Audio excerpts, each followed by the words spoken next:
Clasificación A. Apto para todo público.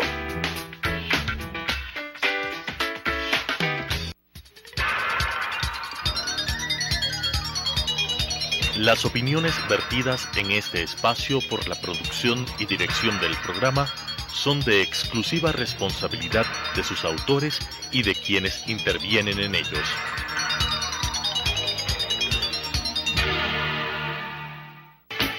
Sucesos presenta Enfoques, pensamiento libre y crítico. Día a día buscaremos diferentes visiones para la comprensión de la realidad del tercer milenio. Enfoques, un espacio que une noticia, análisis y opinión. Bienvenidos.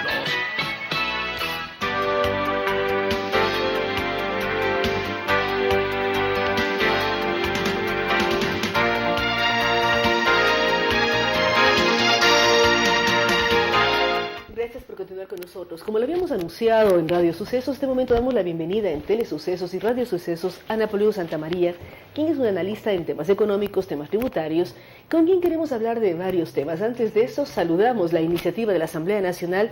Desde las 6 de la mañana sesiona con la presencia de 96 asambleístas. Esperamos que a tan temprana hora de la mañana tengan muchas ideas, muy despiertos y arreglen lo que está pasando en este país. Napoleón, hay varias inquietudes por parte de la ciudadanía. Una de ellas es cómo recuperar lo robado, porque hablamos de una serie de elementos de corrupción, delaciones, denuncias, montos que se depositan en cuentas de 10 millones, 14 millones, yo no sé cuánto dinero. Hoy día precisamente leíamos una nota de Diario Expreso en donde el señor Terán habla y da testimonio de cómo se entregaban montos mensualmente de $250,000 mensuales. Decían que era lo máximo que podían recibir para no generar suspicacias del sistema financiero. ¿Quién debe cuidar que el dinero se devuelva, que las coimas que son ilegalmente recibidas de dineros públicos se devuelvan al país? Mire, Claudio, yo creo que usted topa el tema central. A ver, ¿qué buscan los ciudadanos? Los ciudadanos buscan que los actos de corrupción no vuelvan a repetirse, que no vuelva un administrador de la cosa pública, sea presidente, vicepresidente del partido A, B o C, no vuelva a cometer actos de corrupción. Y para esto, lo que hay que pedir a las autoridades actuales es que sancionen drásticamente a todos aquellos funcionarios que estuvieron sometidos como actores, cómplices o encubridores en actos de corrupción. La corrupción, Claudia, no es una práctica aislada. En este país no constituye una práctica aislada. Ya comienza a constituir un modus vivendi, una práctica habitual en la vida, y esto como sociedad, como país, no nos puede sacar adelante. Pero mucha gente dice, ¿qué sacamos con que sean detenidos y vayan presos si no devuelven lo robado? Definitivamente, aquí los ciudadanos, todos los ciudadanos, lo que pedimos, lo que exigimos es que todo el dinero que fue malgastado, mal usado y desde luego disipado en actos de corrupción, sea reintegrado a las arcas públicas. Pero ahora nos topamos con algunos óbices. Primero, el tema de que, para que todos los ciudadanos sepan y estén conscientes, el 67% de la plata que tiene el Estado de impuestos la pagamos la clase media y baja de este país. El 67%. 67% de los impuestos lo pagamos la clase media y baja de este país. Pagamos IVA, pagamos impuesto a la renta, retenciones, aranceles, etcétera, etcétera, etcétera. Apenas la diferencia, es decir, el 30 y pico %, lo pagan los grandes contribuyentes, los grandes grupos económicos. ¿Esto qué quiere decir? Que es a la clase media y a las clases más pobres las que más les debe interesar el uso, el cuidado y el control del fondo público. Para que administradores o malos administradores no malgasten nuestro fondo público, ¿qué nos corresponde? Interactuar, activarnos, reclamar, exigir, pedir. Y para eso sí hay que topar determinadas áreas que son peligrosas. Mire, mi estimada Claudia, salió un contralor que está fugado del país, el señor Polis, es un prófugo de la justicia que fue sancionado por el Congreso Nacional. Y entonces tendrá que rendir las cuentas al país y devolver los 10 millones al menos que Odebrecht dice haberle entregado. Luego habrá que sumar todas las otras empresas nacionales e internacionales que le entregaron fondos. Segundo, lo lamentable es que nos quedamos con un contralor. ¿Saben por quién designado? Por el señor Poli. El contralor, este señor Poli, fue designado por algo que se llamaba Consejo de Participación Ciudadana y Control Social. al menos, entre comillas, había un órgano nominador. Sabemos que ese consejo es un consejo espurio, inútil, ineficiente, pero por lo menos teníamos esa apariencia de legalidad. Al señor Celi, el actual Contralor de la República interino, lo nombra a dedo, lo designa a dedo el Contralor anterior, este Contralor que está cuestionado. Bueno, el señor Celi era subcontralor y el señor Polit, recordemos, quiso nombrar a un tercero, y al final el señor Celi dijo, no, a quien le toca asumir la Contraloría es a quien era el subcontralor. Recordamos una serie de escenas, pero ¿cómo dejar un vacío hasta que se llame a un nuevo concurso? Se está cubriendo un vacío legal a través del subcontralor, el señor Celi. Es decir, que hay una legalidad hasta que el Consejo de Participación Ciudadana vuelva a llamar a el concurso de contralor, que también está siendo objetado por varios sectores, porque dicen, si este consejo calificó con la máxima nota de más de 100 puntos al señor Polit, ¿cómo confiamos en que al nuevo también no le vayan a poner una buena nota y no saber qué pasa? Entonces, este rato sí hay una legalidad, porque usted asume quién era el segundo a bordo hasta dar el paso al nombramiento del nuevo contralor. Entonces habría 4 temas que afrontarlo directamente. Primero, reorganizar, porque hacer una enmienda constitucional para reformar la estructura del Estado entre estas, el Consejo de Participación, nos va a tardar al país por lo menos un año, y el país no puede esperar, y el señor Moreno no tiene mucho oxígeno político del cual se cree tener, y pues las cosas muy rápidamente podrían deteriorarse. Por lo tanto, en la primera medida, integrar con personas adecuadas y que los ciudadanos, porque ya no creemos en el administrador público, que los ciudadanos se involucren sabiendo qué personas van a ser nombradas en el Consejo de Participación Ciudadana. Napoleón está haciendo otros nombramientos.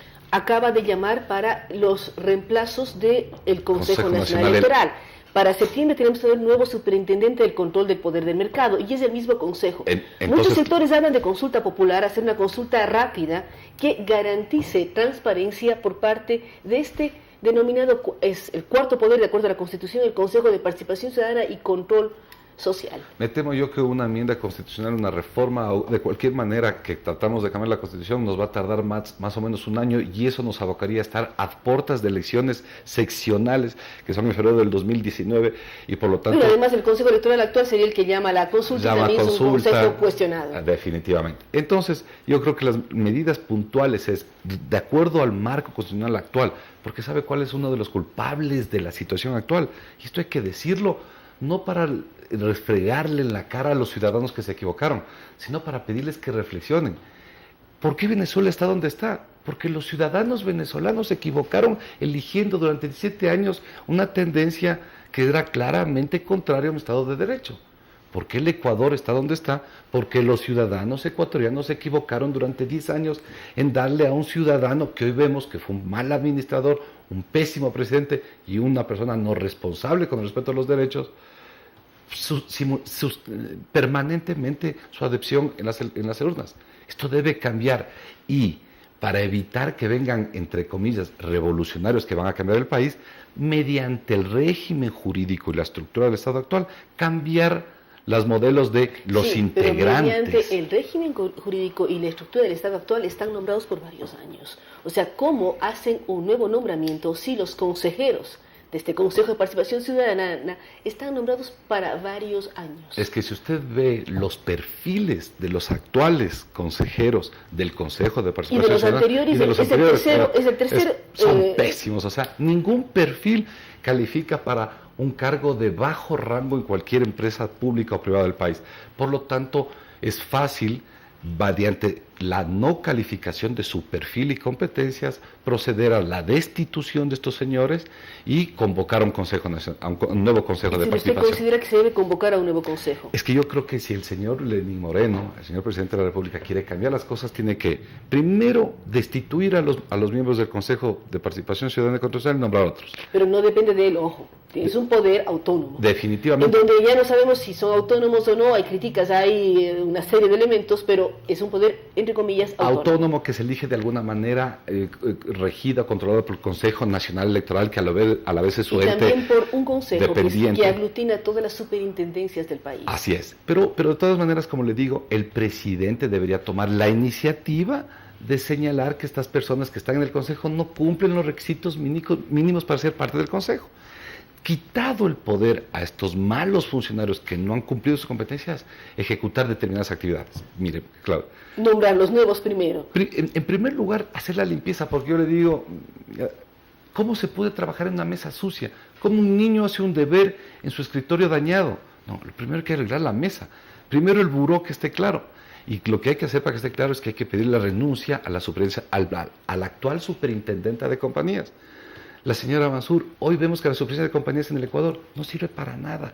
Aquí hubo Odebrecht, durante 10 años cometió actos de corrupción, su contabilidad está adulterada, sus resultados financieros son insignificantes. Para que y la nadie vio ciudadanía nada. comprenda, ¿cuál es el papel de la superintendencia de compañías? ¿Cómo puede regir, regular y analizar si las contabilidades son buenas, son bien hechas, mal hechas o son dudosas, por decirlo así? Es que la superintendencia está a cargo del control y vigilancia de las compañías. ¿En qué? En sus temas societarios y en la integración de sus estados financieros. Tanto así que los auditores externos de la compañía reportan a la superintendencia la razonabilidad o no de los estados financieros a esta entidad. Por lo tanto, hoy vemos un caso, mire, es que Odebrecht es un caso. Luego quedaron muchas empresas chinas que ojalá no se les eche tierra y la historia oculte estos actos de corrupción. Segundo, en nivel mundial, el director de la unidad de análisis financiero, que en el Ecuador se llama AOAFE, es el SAR, conocido como el SAR, esa persona que cuando señala y dice aquí hay actos de corrupción, es casi un documento, una prueba fehaciente para llevarlo a un proceso penal. En el Ecuador no se conoce quién es el director de la UAFE, un señor Villarreal que ha desaparecido completamente. Entendemos que debe tener cierta discreción por el cargo que usted ostenta, pero definitivamente la UAFE aquí en el Ecuador es una entidad casi inútil que fue atendida o que tiene intereses políticos. Tercero, la Contraloría General del Estado. Sí, pero va viendo en orden y en tiempos. Usted dice, el presidente Moreno debe decirles muchas gracias a los consejeros y empezar un trámite para nombrar el nuevo Consejo de Participación Ciudadana. Definitivamente. Luego de que este trámite se dé, no sé cuánto tiempo pueda tomar, ahí deciden y vuelven a nombrar a superintendente, contralor o todas las autoridades de control. Definitivamente. Pero los tiempos son los que nos preocupan. No es fácil que la señora Mansur renuncie o que el contralor renuncie o cualquier... Mientras tanto, ¿qué? El país sigue funcionando. Los ciudadanos tienen que reclamarles, como lo estamos haciendo en este medio frente a usted, Claudia, a que estos ciudadanos tengan la decencia de presentar la renuncia. Cuando el señor Pablo Celi fue designado por el señor Poli, es decir, era de su equipo de administración, y su designador ha sido sancionado por el Congreso Nacional, lo moral y lo ético, señor Pablo Celi, es si usted presente su renuncia y dimita. Esto es lo que se estila en los cánones normales de la cortesía empresarial. Si a mí no me nomino el señor X y el señor X es sancionado, lo mínimo que debo hacer yo es renunciar. Es que mire, Claudia, y los ciudadanos deben entender, ¿saben quién fiscalizaba las declaraciones de bienes del señor Pablo Celi y del señor Polit? El señor Polit y el señor Celi. Ellos mismos se autofiscalizaban. ¿Saben? No hay organismo que fiscalice la Contraloría. No hay organismo que fiscalice la Contraloría y peor aún al Contralor. ¿Sabe cuánto dicen que han revisado los últimos 10 años en el informe 2006-2016 que lo firma este señor prófugo de la justicia, señor Poli? Ellos dicen haber analizado y fiscalizado 800 mil millones de dólares, cifra bastante exorbitante respecto a nuestros presupuestos generales en estos últimos 10 años, pero vamos a creerle, yo entiendo que eso está mal y sé que está mal, pero vamos a creer las palabras de la Contraloría, que ha auditado 850 mil millones de dólares. ¿Sabe cuánto significó en retribución por ejercicio de la coactiva? Es decir, que devuelvan las famosas glosas. Las famosas glosas, apenas 21 millones de dólares en 10 años. Es decir, 2 millones de dólares por año. Esto significa en eficiencia 0.3%. Estas entes no sirven para él. ¿Cuánto cuesta la Contraloría al bolsillo de los ecuatorianos en el gasto corriente? 91 millones de dólares al año. Para que le produzcan al Estado, para que produzcan a los ciudadanos, dolores de cabeza, insatisfacciones, solapen la corrupción y apenas recauden 2 millones adicionales. Esta es una entidad que debe seguir funcionando en un Estado de Derecho. El señor Celi debe seguir sentado ahí. El presidente puede seguir tomando medidas blandas y no exigiendo que esto cambie. Si es que no cambiamos ahora, Claudia, el escenario global de corrupción, no como un mecanismo de sanción y de vindicta a los corruptos, que también hay que sancionar a los corruptos, sino como un ejemplarizador para que las nuevas juventudes no se contaminen pensando que en este país es bueno ser corrupto porque el corrupto tiene mucho dinero y lo va a gastar a Miami. Si no cambiamos esa dialéctica que se ha comenzado a crear en el inconsciente del ecuatoriano, este país está condenado a llegar a ser lo que es Haití y no a llegar a ser lo que es Costa Rica si nos comparamos con el Centroamérica. No es mal de muchos consuelo de torpes, pero uno ve de México, toda América lamentablemente contaminada con el caso Odebrecht. ¿Qué hacer, Napoleón? Usted es economista. ¿Cómo hacer que las empresas jueguen limpio? Porque las empresas son las que corrompen al Estado y el Estado corrompe a las empresas. Es una dialéctica, como usted menciona. ¿Cómo hacer? Usted es de muchas empresas para que jueguen limpio, exijan cuando participan en contratación pública, dar los mejores precios y que sea injusticia que se dé un concurso, que se dé un veredicto, que alguien gane un concurso, y evitar esto de los 10%, de los 20%, de los 30% de coimas, porque también depende mucho de la empresa privada. Usted me está hablando del Estado. ¿Cómo hacer que la empresa privada, ecuatoriana, norteamericana, brasileña, lo que sea, juegue limpio? Mire, ¿sabe cómo combatió Finlandia fuertemente en el año 45-50, luego de la Segunda Guerra Mundial, los actos de corrupción que realmente azotaban al Estado finlandés? Ellos crearon lo que bien dice usted, Claudia, una ley por medio de cual se fomentaba la develación, no del funcionario público, porque ellos sabían que entre funcionarios públicos se cubren la espalda, hacen equipo de, un cuerpo, espíritu de cuerpo, y se protegen los actos de corrupción.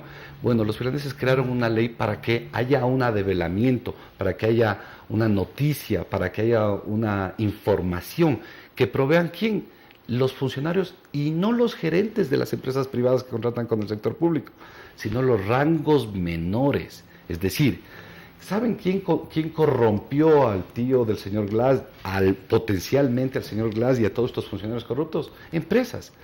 Y las empresas no llegan a delatar, excepto el caso de Odebrecht, por una ley de leniència en Brasil. En Finlandia se creó una ley por medio de la cual los funcionarios de menor rango, es decir, el contador de Odebrecht, el auxiliar contable, develaban, informaban que estas compañías estaban cometiendo actos de corrupción, porque generalmente el acto de corrupción tiene dos problemas: dinero en efectivo que no puede circular fácilmente, y segundo, un registro contable imperfecto. Y se premiaba a las empresas que en las empresas privadas, en sus propias empresas, anunciaban, develaban, revelaban que su empresa estaba en actos de corrupción. Esa persona recibía una retribución del Estado y comenzaba, siendo esta persona la primera testigo para sancionar acto de corrupción cometido por la empresa corruptora y por el funcionario corrupto. Segundo, cláusulas anticorrupción en los contratos. Usted lea un contrato con el Estado, no tiene una sola cláusula anticorrupción. Es decir, no se menciona qué pasa si es que se determina inmediatamente que la empresa ha cometido actos de corrupción, activos o pasivos. ¿Cuál es la sanción económica, no solo contra la empresa, sino contra los accionistas, contra los hijos de los accionistas? Aunque la ley de coactivas medio establece el camino, pero hay que aclararlo más potentemente para que sepa que el funcionario público que comete actos de corrupción va a ser develado no solo por los órganos de control, que en el Ecuador no creemos en los órganos, sino por los funcionarios de la empresa privada, que podría develar. Una serie de elementos. Pero ¿cómo mejorar? Usted habla de las nuevas generaciones, la educación de los jóvenes, demostrando que ser corrupto genera riesgos. Van a pagar por ser corruptos y que la mejor manera es tener un trabajo honesto a lo largo de una vida. Y que los jóvenes entiendan una cosa. Y muchos piensan, y esto hay que quitarle también del ideario y del comentario general de los ecuatorianos, no, ya robó y está en Miami disfrutando. No es así, queridos jóvenes, no es así. Si es que fuese tanto así, el señor Capaya, que dice tener más de decenas de millones de dólares, se hubiera quedado viviendo allá. Pero él viene al país, y ustedes escuchan, queridos jóvenes, viene al país porque él no soporta el daño que le hizo a su hijo. Y viene transando para que su hijo no sea perseguido por los actos de corrupción que el señor Capaya cometió en contra del erario nacional. Entiendan que tener mucho dinero y estar en Miami, en cualquier país disfrutando, eso no es una forma de vida, es una forma de esconderse de lo que realmente es vivir. Y desde luego lo que dice Claudia es ¿Cómo combatimos en esencia estos actos de corrupción? Con educación y con sorna social. Los alemanes decían el tema de los sinvergüenzas, la sociedad de los sinvergüenzas, decían ellos. Es decir, yo no, si es que a mí me invita un corrupto a su cumpleaños, entonces la sorna social, la forma de sancionar socialmente, ya que yo no soy juez ni autoridad para sancionarlo, socialmente mi sanción es repudiar esa amistad, repudiar esa invitación. Pero no caigamos en el hecho de que yo critico la corrupción, pero si el corrupto que está siendo investigado, sancionado o peor aún sentenciado me invita a un compromiso social, yo estoy en el compromiso social por la foto del momento y del evento. Resumen, si es que queremos cambiar este país, que necesitamos cambiarlo, yo no he visto, y la teoría del desarrollo económico de los países dice que ningún país crece económicamente si no comporta una fuerte actividad institucional, si las institucionalidades no son fuertes, y dos, si no limpia sus prácticas para que sean, una frase, transparentes. Esperemos que así sea. Gracias a Napoleón Santamaría. Es muy claro al hablar sobre su posición y sobre sus recomendaciones. El volver a nombrar un nuevo Consejo de Participación Ciudadana que vuelve a elegir las autoridades de control. No sabemos los tiempos, los plazos, la normativa legal, no somos abogados, pero son las recomendaciones que él da. Y lo importante es generar nuevas prácticas de vida, castigar a los corruptos, que los corruptos devuelvan el dinero, pero sobre todo generar una serie de sanciones también de carácter social, generar rechazo por parte de la población a quienes han conseguido sus fortunas robando al país y robándonos a todos nosotros. Gracias a Napoleón Santamaría. Vamos a una pausa, luego de la cual estaremos dialogando con el doctor Milton Castillo sobre lo sucedido ayer con el señor ex fiscal general Galo Chiriboga. Con estas ideas y opiniones, regresamos con Enfoques.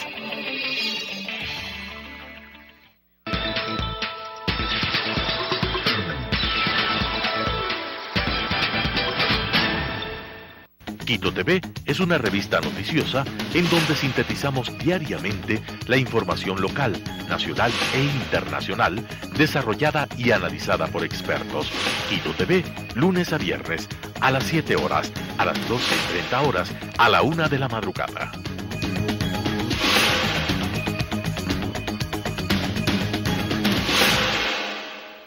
La historia está hecha de lo que unos quisieran olvidar y lo que otros no pueden olvidar. Es tarea del historiador averiguar el porqué de lo uno y de lo otro. Carlos Freire la asume con grandes y pequeñas historias de la historia. Lunes y jueves, 17:30. Reprise, sábados y domingo a las 21 horas.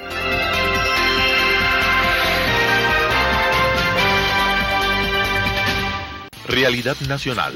Un espacio que analiza los aspectos coyunturales, políticos, económicos y sociales, transmitido para todo el país a través de la Asociación de Canales Comunitarios y Regionales del Ecuador, se crea Realidad Nacional, sábados 19:30, reprise, domingos 19:30.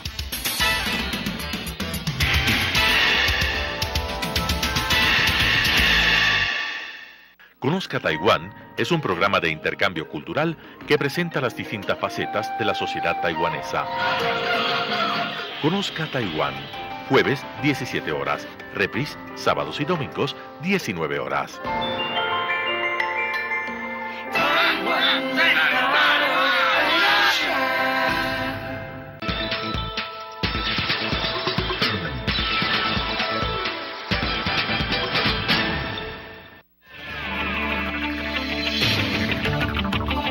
Con nuevas ideas y opiniones, estamos de vuelta con Enfoques.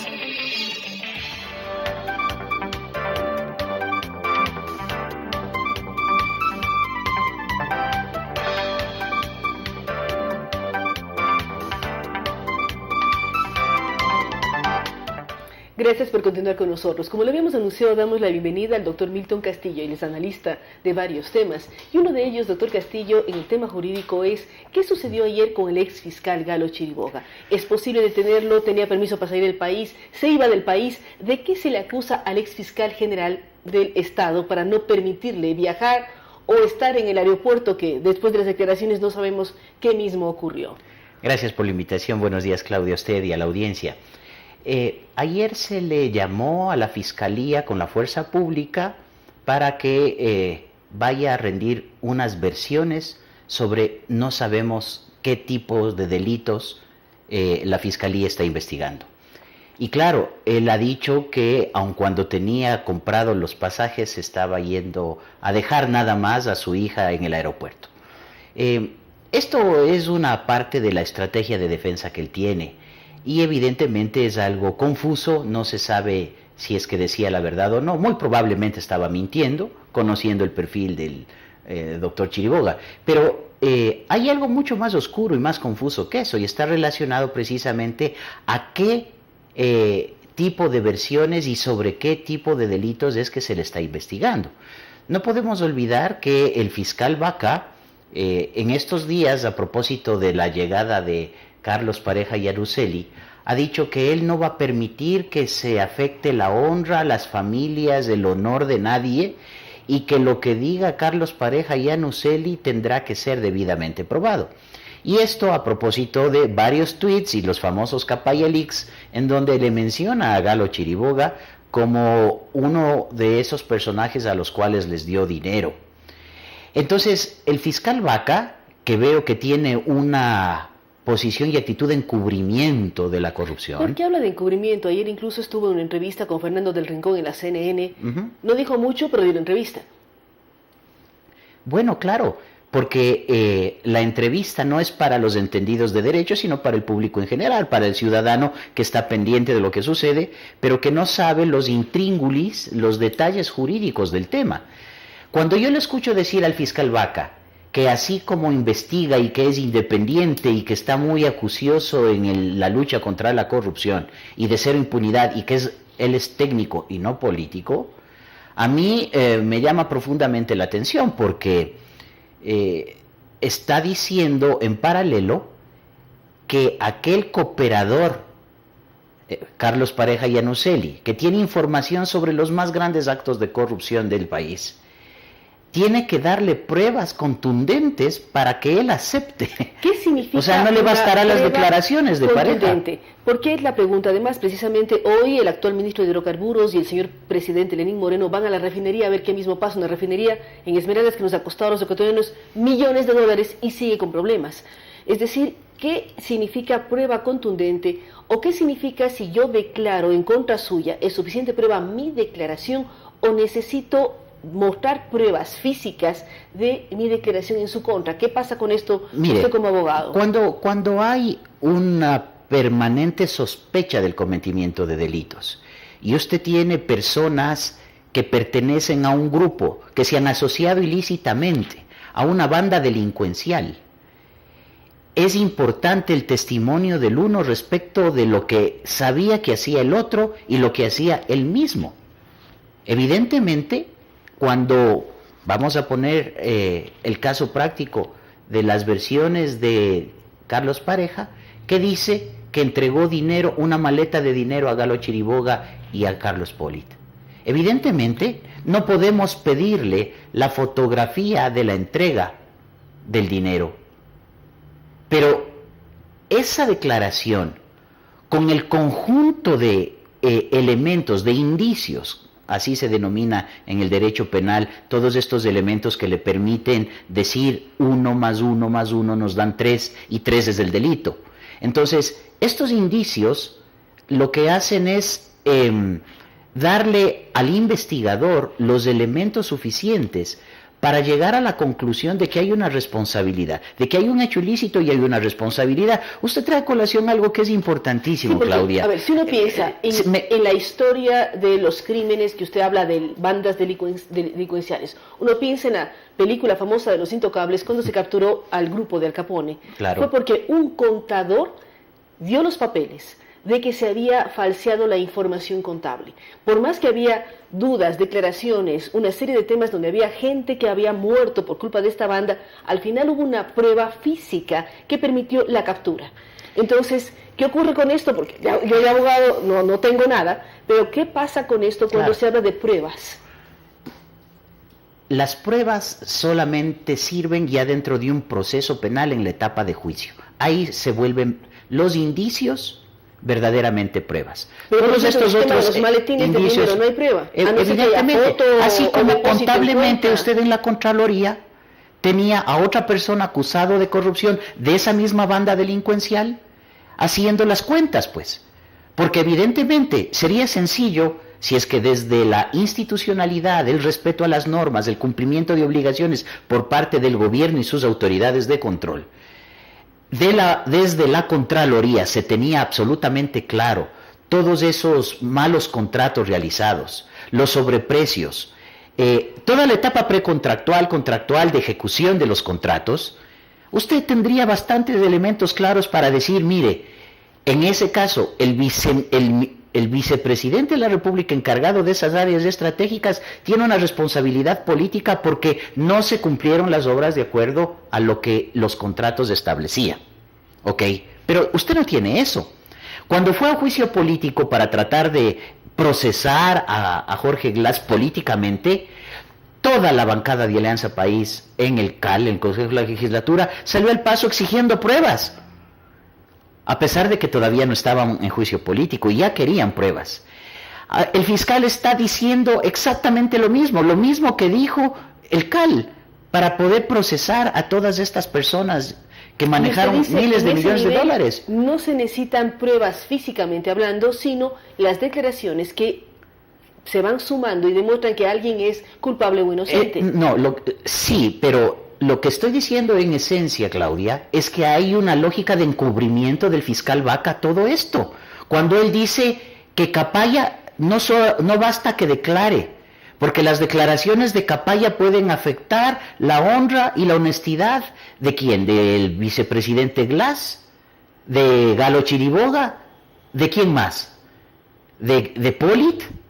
Entonces, mire, para apresar a Polit, para dictar el auto de prisión preventiva, este arresto domiciliario que dijeron que van a aplicar a Polit, hay en calidad y en cantidad el mismo tipo de indicios que tiene ya Glass o que tiene Galo Chiriboga.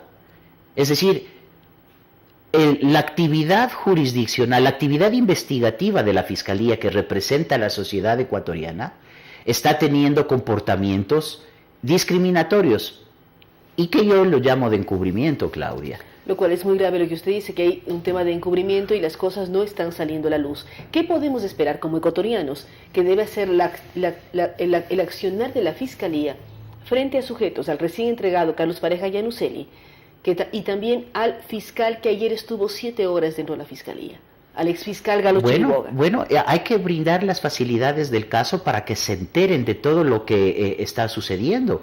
Mire,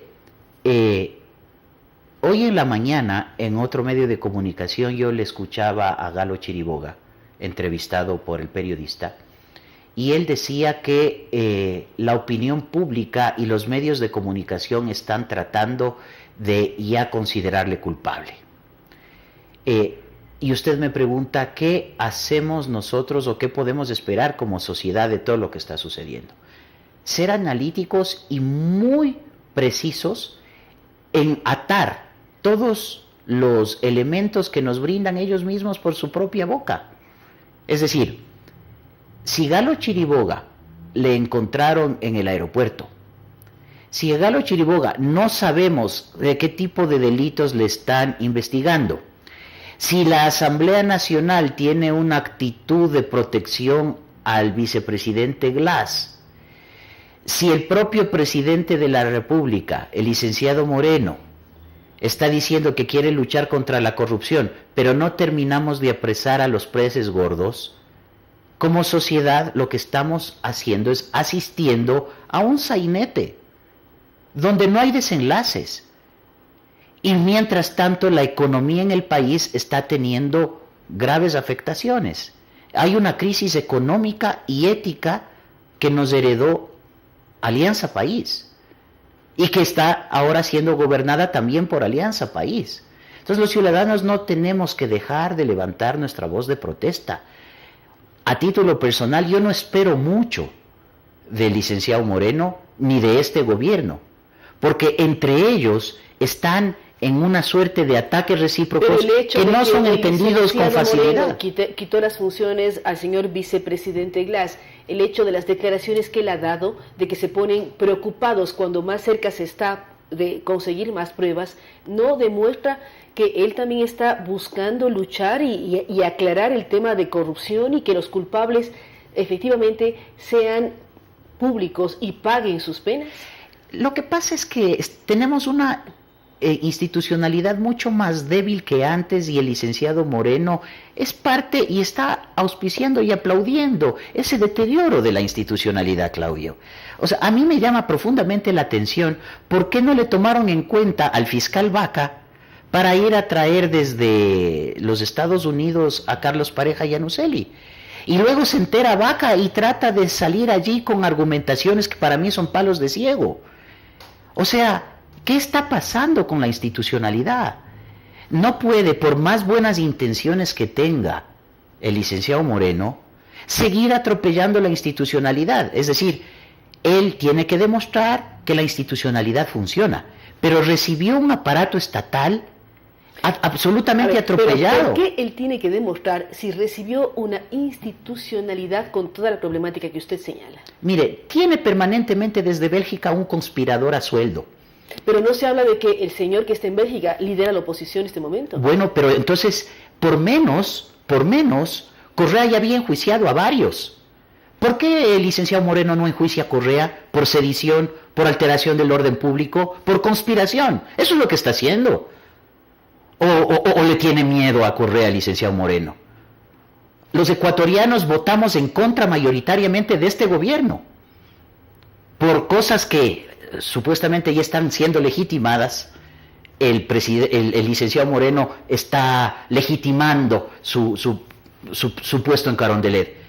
Pero nosotros no toleramos lo que está sucediendo y que se le permita al señor que está en Bélgica seguir pensando que puede tratar al Ecuador como si fuera su hacienda. Y el presidente Moreno lo está tolerando. Entonces, ¿a qué jugamos? Por eso le digo que yo tengo poca fe en lo que el licenciado Moreno está haciendo. ¿Qué se debería hacer, Milton, para lograr garantizar que las instituciones, los poderes del Estado, uno, sean independientes y dos, ganen en fortaleza y sean realmente instituciones que los ecuatorianos podamos respetar? Bueno, mire, esa es una pregunta muy de fondo que parte desde la educación que se les da a los jóvenes y lo que pasa dentro de las familias, ¿verdad? Lamentablemente nuestro país ha estado siempre viendo los ejemplos y actuando en base de esos ejemplos. ¿Cuáles son esos ejemplos? Los de las autoridades. Entonces, cuando uno ve que el vecino viola las leyes y nadie le hace nada, entonces uno está dispuesto a hacer exactamente lo mismo. Hay teorías sociológicas y criminológicas sobre el tema. Entonces, hay que ver que las autoridades sean personas de buen ejemplo, que cumplan con la ley. Y en el caso, la institucionalidad en el Ecuador, a eso me refiero, está tan atropellada que es bastante difícil que las autoridades den un buen ejemplo. El fiscal Vaca es un ejemplo. ¿Y cómo hacer que el país recuerde ciertas cosas y que se aclaren ciertas situaciones? Volviendo al tema del ex fiscal general. Él estuvo en el caso de los famosos delaciones o lo que pasó con los Panama Papers. ¿Qué pasó con eso? Hay una serie de elementos que se lanzan, los medios de comunicación informamos y después no hay seguimiento. O sea, hay una serie de historias que están por allí que en este momento esperamos sean aclaradas. Es perfecto lo que usted trae a colación, Claudia. Porque mire, es precisamente lo que no sabemos, la información y los casos sobre los cuales desconocemos. ¿Qué información está brindando el ex fiscal Galo Chiriboga? Evidentemente él apareció en los Panama Papers y con un poco más de antecedentes. Cuando él iba a ser nombrado fiscal, hubo procesos de impugnación ciudadana.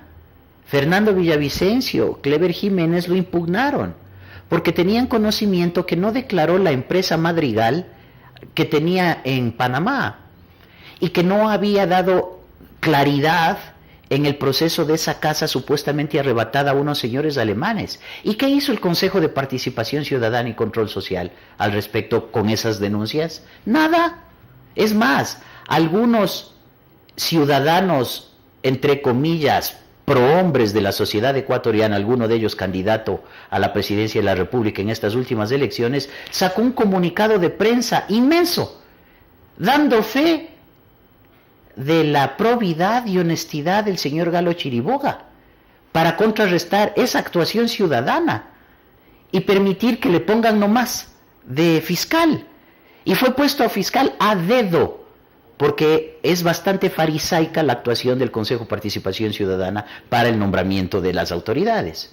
Entonces, los ciudadanos creo que hemos hecho bastante para tratar de recuperar la institucionalidad en el país, pero tal como maneja la política Alianza País, tiene al país, nos tiene a todos sometidos a la voluntad todavía de un solo grupo, que ahora están con peleas a su interior, y es lo que estamos hay que ver qué ocurre viendo, en ¿no? el seno de la Asamblea, qué pasa con todos los temas que hemos conversado con el doctor Milton Castillo.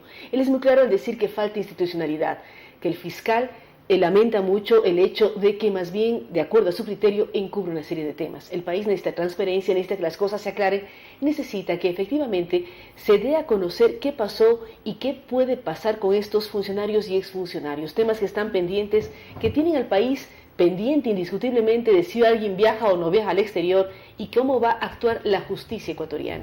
Gracias al doctor Milton Castillo, gracias a ustedes que nos acompañan. Vamos a una pausa, luego de la cual estaremos dialogando con el ingeniero Roberto Aspiazu, quien es el director ejecutivo del Comité Empresarial Ecuatoriano, para hablar sobre lo que significa los diálogos entre el gobierno nacional y los sectores empresariales.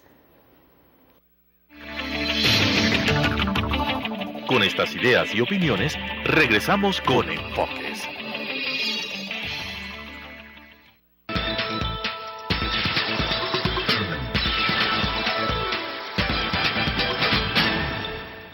Quito TV es una revista noticiosa en donde sintetizamos diariamente la información local, nacional e internacional, desarrollada y analizada por expertos.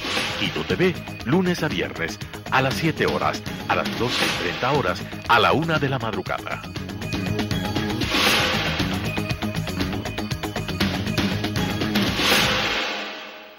La historia está hecha de lo que unos quisieran olvidar y lo que otros no pueden olvidar. Es tarea del historiador averiguar el porqué de lo uno y de lo otro. Carlos Freile la asume con grandes y pequeñas historias de la historia. Lunes y jueves, 17:30. Reprise, sábados y domingo a las 21 horas.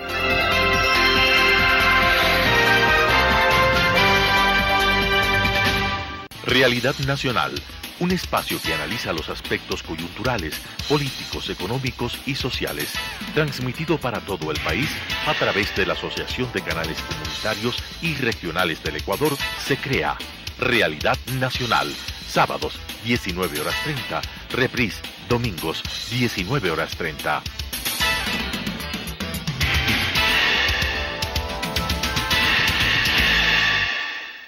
Conozca Taiwán es un programa de intercambio cultural que presenta las distintas facetas de la sociedad taiwanesa.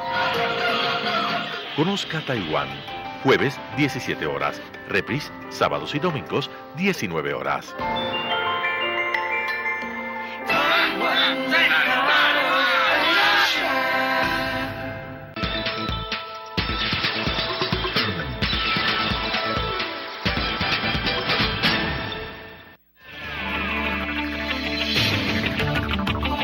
Con nuevas ideas y opiniones, estamos de vuelta con Enfoques.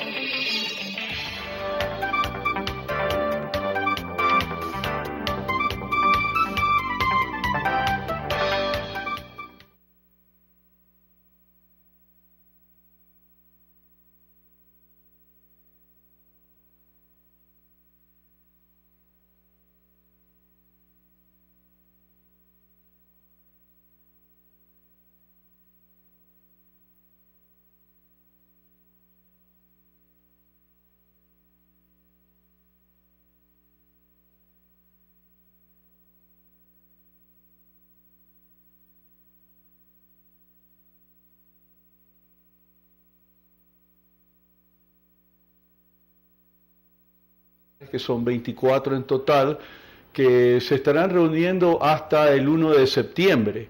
luego de lo cual habrá una reunión del Consejo Ampliado para conocer el resultado de cada una de las mismas, en donde naturalmente hay temas de carácter transversal que son coincidentes, en tanto otros de carácter específico que de una manera u otra tendrán que ser procesados con miras a que luego de que los conozca el Consejo Ampliado sean trasladados a la Comisión Ejecutiva, que como sabemos está integrada por 12 miembros, 6 del sector público, 6 del sector privado, presidido este comité o comisión ejecutiva por la presidenta, por la ministra de Industrias, Eva García, de manera tal de que tiene la comisión de hacerle la entrega al presidente Moreno del informe correspondiente hasta el 7 de octubre. Es como están previstos los plazos y está la dinámica del proceso. La preocupación de los diferentes sectores del país es, se entrega hasta el 7 de octubre, pero el presupuesto general del Estado para el año 2018, ¿cuándo debe ser presentado? Para que los insumos de este comité, de estas mesas sectoriales, de este espacio de diálogo, sean involucradas con el presupuesto, porque si hay cambios de impuestos, cambios de otros elementos, deberían ser parte de los documentos para trabajar este nuevo presupuesto. Ese tema en particular no ha sido parte de las discusiones todavía. Yo pienso que eso tendrá que verse un poco más adelante y seguramente en el ámbito de la Comisión Ejecutiva del Consejo, que finalmente será la instancia que tome las decisiones correspondientes, porque el Consejo Ampliado con 50 delegados, representantes de gremios, de empresas, invitados por parte del gobierno, obviamente no es una instancia en la cual se puedan tomar las decisiones, de forma tal que yo pensaría que el esquema debería estar listo hasta octubre, la presentación del informe al presidente de la República, pero en particular el tema del presupuesto general de 2018 no ha sido parte del análisis, de la consideración. Probablemente algunos temas relacionados tengan que discutirse, como digo, en la Comisión Ejecutiva, pero no ha llegado ese momento, ¿no? Por decir algo, hoy se reúne la mesa de la industria de cartón y papel. Mañana, pues así por el estilo, hay una reunión de lo que es logística y transporte.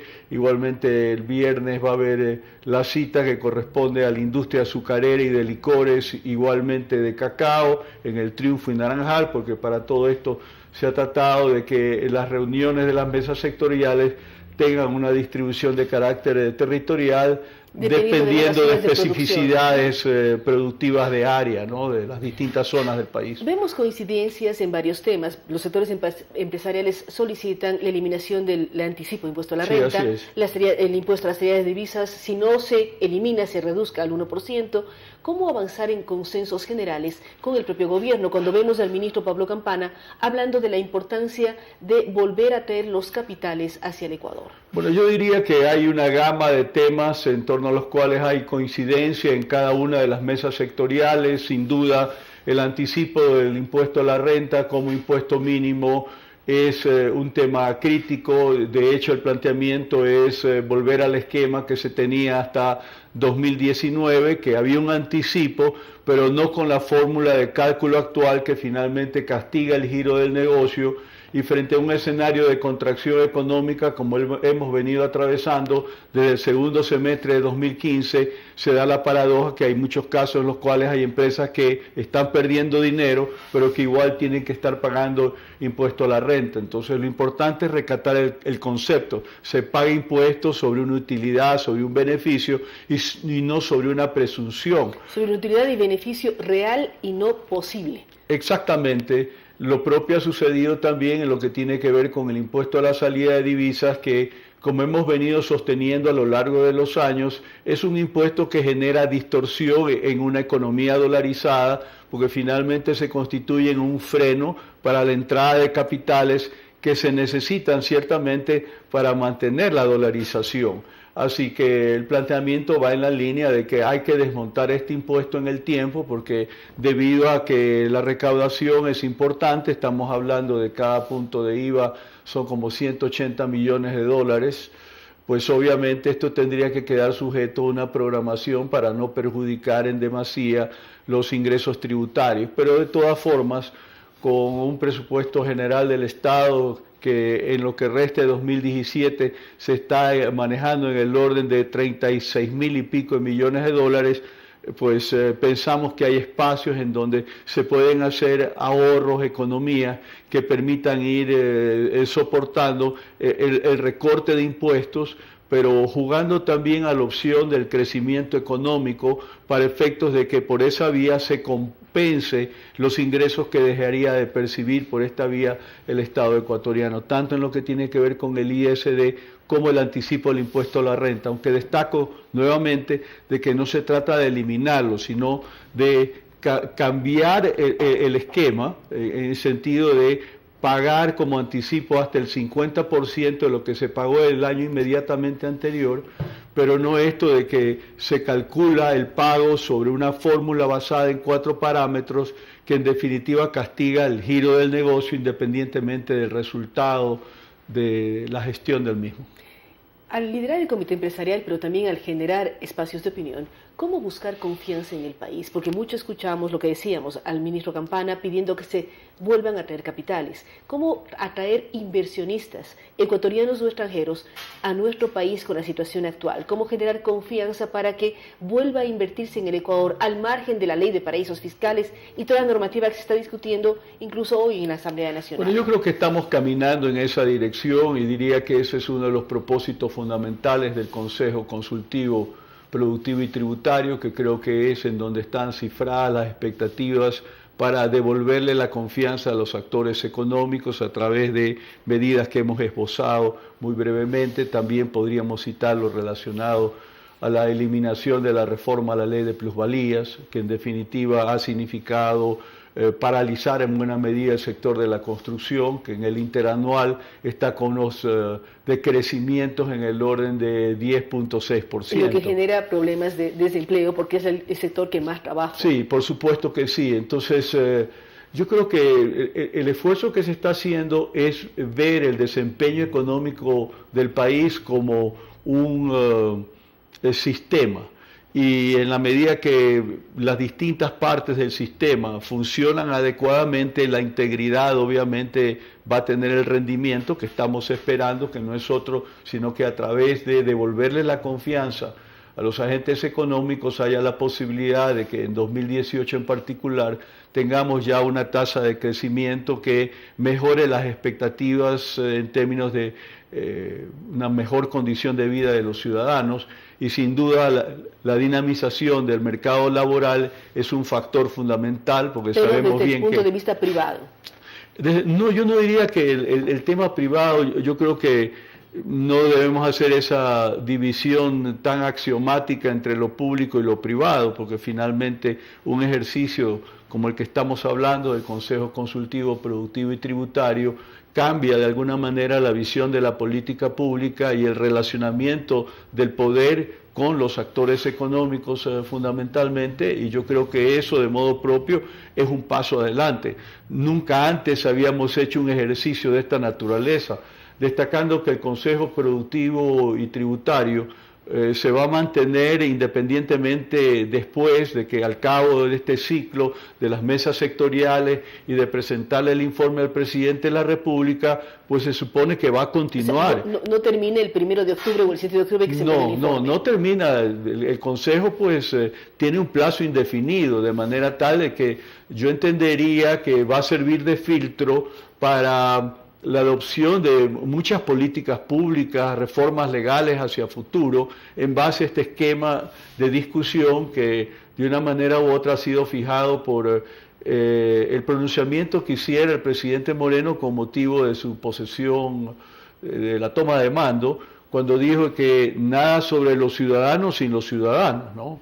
El empresariado naturalmente es parte de la ciudadanía. Entonces, esa es la expectativa que de modo propio yo creo que tiene un carácter favorable, que nos está permitiendo avanzar y creo que hasta ahora los pronunciamientos que se han venido dando en lo que tiene que ver con la conducción económica van más o menos en la dirección correcta, pero obviamente todavía cabe el aterrizaje. Es decir, yo diría que hoy por hoy todavía estamos en una fase de expectativas, pero en el corto plazo tendremos que entrar en una fase de realizaciones y de para saber concreciones. qué decisiones se toman por parte del Ejecutivo que involucren a todo el país. Ahora, Roberto, por una parte vemos el tema económico, los diálogos del Consejo Consultivo Tributario y de la producción, pero también vemos algo que permea a todos los sectores, que es la denuncia de corrupción.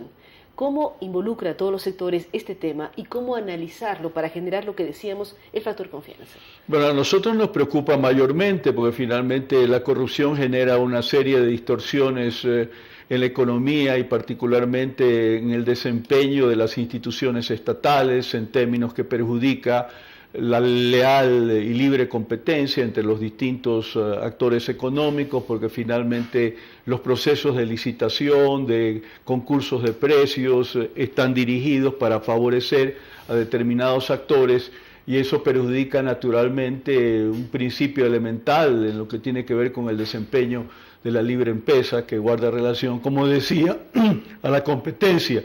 Se distorsionan los precios, estamos viendo lo que sucede ahora con la refinería de Esmeraldas, que resulta de que se había hecho una repotenciación por 2.1 billones de dólares y resulta que ahora no funciona. El corazón de la refinería está paralizado y el propio presidente va a tener que darse una vuelta para conocer de primera mano. Hoy van a la refinería, presidente, ministro de hidrocarburos, todos van a la refinería a ver qué está pasando. Claro, entonces decía hace un momento de que el tema de la lucha contra la corrupción es un tema crítico para la sociedad.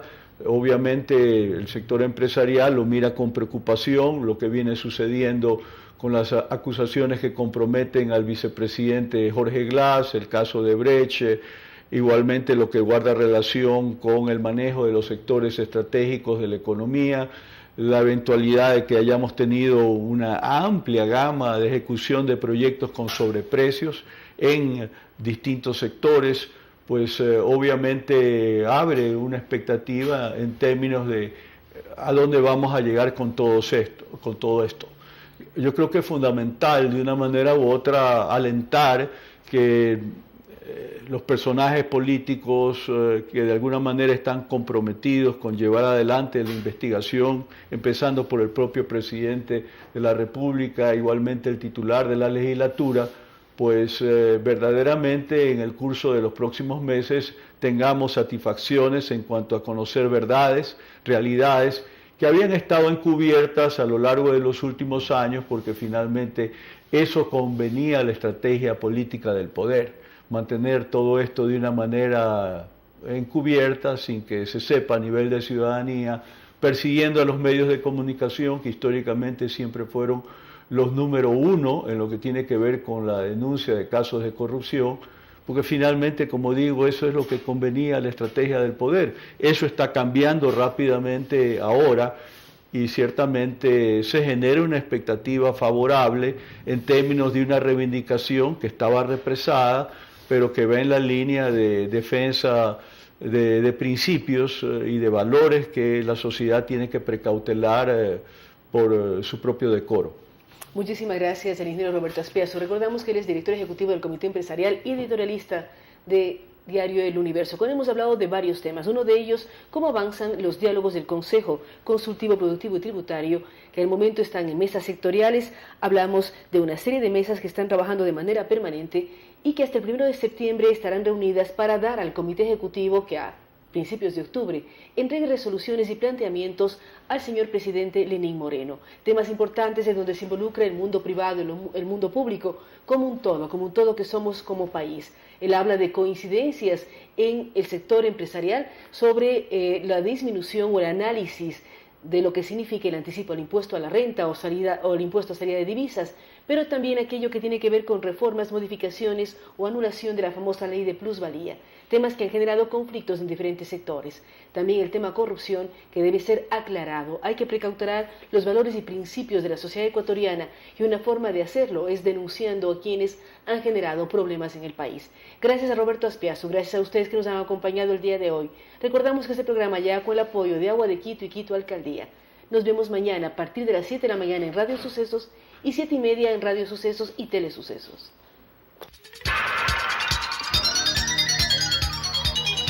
Las opiniones vertidas en este espacio por la producción y dirección del programa son de exclusiva responsabilidad de sus autores y de quienes intervienen en ellos.